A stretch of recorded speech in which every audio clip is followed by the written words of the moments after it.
Welcome to the deep dive. Today, we're really digging into something fundamental to every single flight you take. It's the often hidden world of pilot mental and emotional health. Just think about those manual fuel cutoff switches in the cockpit. They don't move by themselves, right? Definitely not. Someone has to deliberately manipulate them. And that chilling idea, especially after tragedies like Germanwings, it just throws the human element in aviation and its potential vulnerabilities right into sharp focus. Absolutely. It highlights the stakes involved. So our mission today is really to cut through the noise and give you a clear, concise understanding of why pilots have historically found it so hard to seek help for mental health stuff. Yeah. And crucially, how that's finally and powerfully starting to change. We've basically pulled out the key insights from a really in-depth conversation with Dr. Charlie Carreri, who's a genuine pioneer in this area. He really is. Decades of work. So you're getting a shortcut, essentially, to understanding the unique culture of the cockpit, the breakthroughs that are happening right now, and some of the personal stories that just underscore how vital this work is. So what does this all actually mean for the pilots flying our planes and, frankly, for all of us? Let's dive in. Well, the core problem, it's always been deeply ingrained for pilots. It's this overwhelming fear of repercussions. Right. We've seen this again and again. I mean, you mentioned a previous video, over 30,000 comments just hammering on this point. Wow, yeah. That fear of losing their medical license and basically their whole job if they disclose any kind of mental health struggle. It's historically been, well, paramount. And it's a feel that, it kind of makes sense on one level, doesn't it? When your entire career, your livelihood hinges on that specific medical cert. Exactly. The stakes for saying anything feel incredibly high. Dr. Carreri, he actually uses a quote, I think it's from C.S. Lewis, saying it's easier to say I have an earache than a heartache for pilots. That's a great quote. It really captures it. And it speaks to the typical pilot profile, right? They're usually super conscientious, real go-getters, rational, pragmatic thinkers. Very type A often. Yeah, believing they have the right stuff. And that makes admitting any kind of, emotional struggle really tough. It does. It really does. So how does that inherent personality type then interact with the cultural pressures they face? Well, it creates this really interesting, sometimes difficult dynamic. If you connect that personality piece to the bigger picture, you see these significant cultural barriers jump out. Okay. So while maybe Western culture has become, a bit more open maybe to talking about mental health, it's often a really stark contrast in many Asian cultures. There, things like pride and the deep fear of reprisal often mean pilots just mask their feelings, bottle them up. Stuff it down. Yeah, exactly. Which just raises the question, how on earth do you start breaking down those barriers when the culture itself is telling you not to talk about it? That's the challenge. And that's precisely where pioneers like Dr. Charlie Carreri came in. His background is pretty unique for this field, isn't it? Oh, absolutely. Air Force pilot, flew F-16s. Desert Storm, even. Yeah, Desert Storm. Then gets a second master's degree, this time in Christian counseling, before he eventually joins American Airlines. So he's got the operational credibility and the counseling background. Exactly. Perfectly positioned, really, to understand both sides and tackle this kind of challenge. And you see that in how American Airlines' Project Wingman program came about. It really shows that pioneering spirit. It first started as just a basic employee assistance program, an EAP, back in 2008. Okay, so pretty early then. Yeah.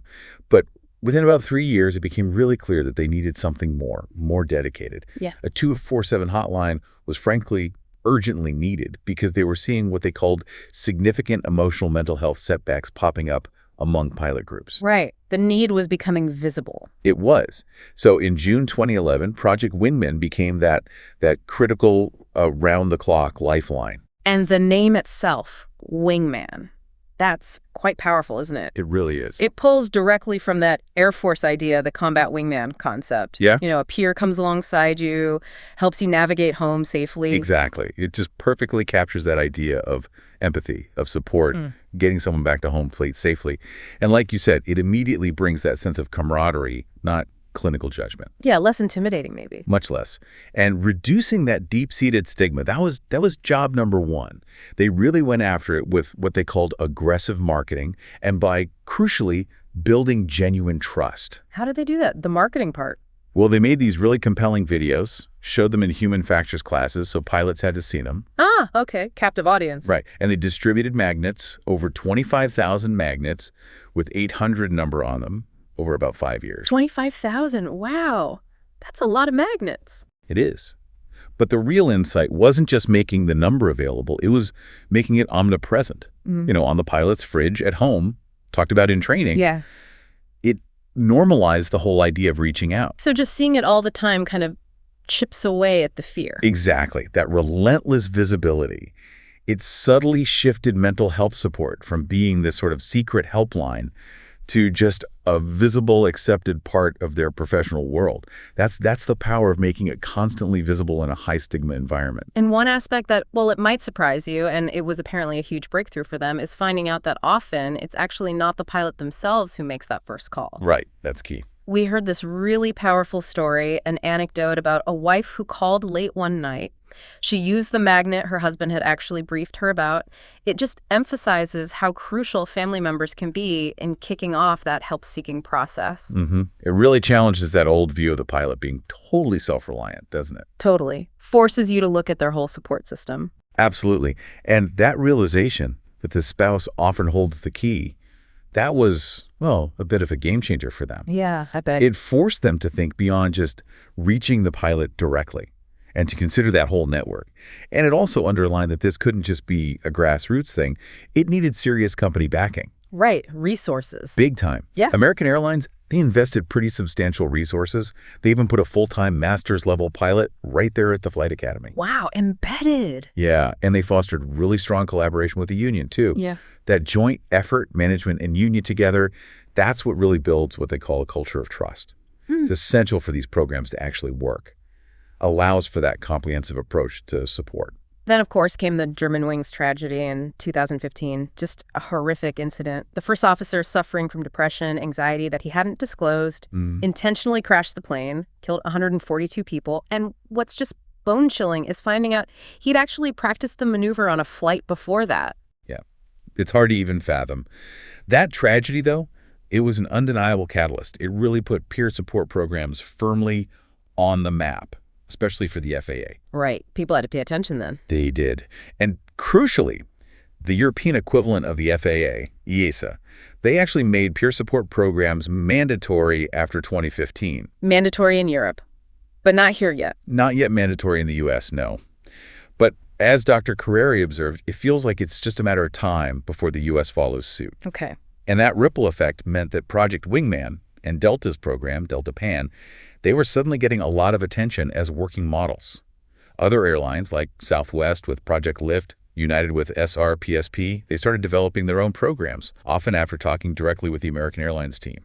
So that tragedy, as awful as it was, sparked wider action. It really did accelerate things across the industry. Okay, so let's unpack this a bit more then, because the way pilots get support, it sounds like it's really evolved beyond just, someone picking up the phone and calling a hotline when they're in crisis. Definitely. It's become much more proactive. Right, this proactive peer support idea. So if a pilot sees a colleague who seems to be struggling, maybe they're agitated or irritable, just seem a bit off. Not themselves. They're encouraged to just simply ask, "How are you doing today?"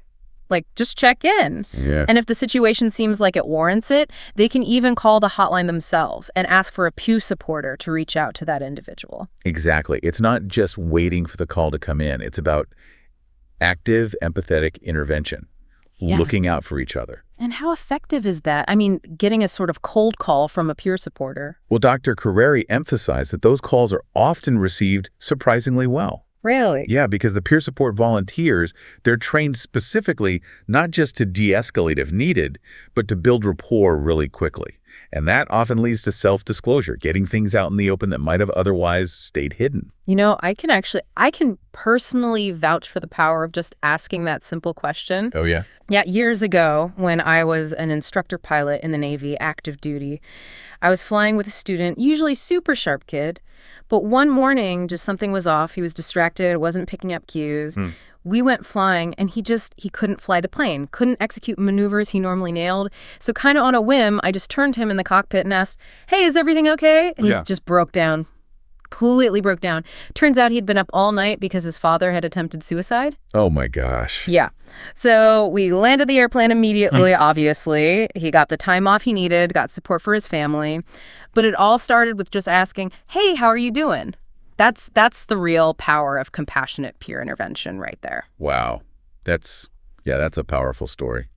Really illustrates the point perfectly. Yeah. And another really compelling development now is the international reach these efforts have.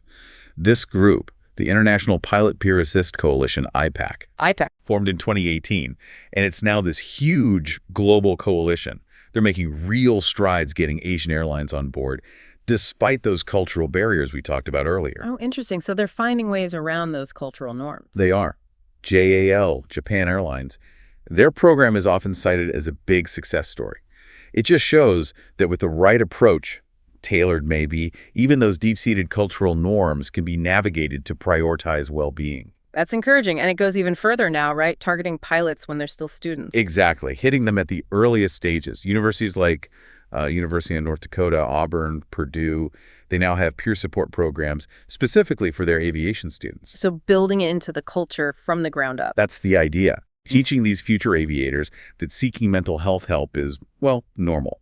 That it carries no stigma before they even get into a professional cockpit.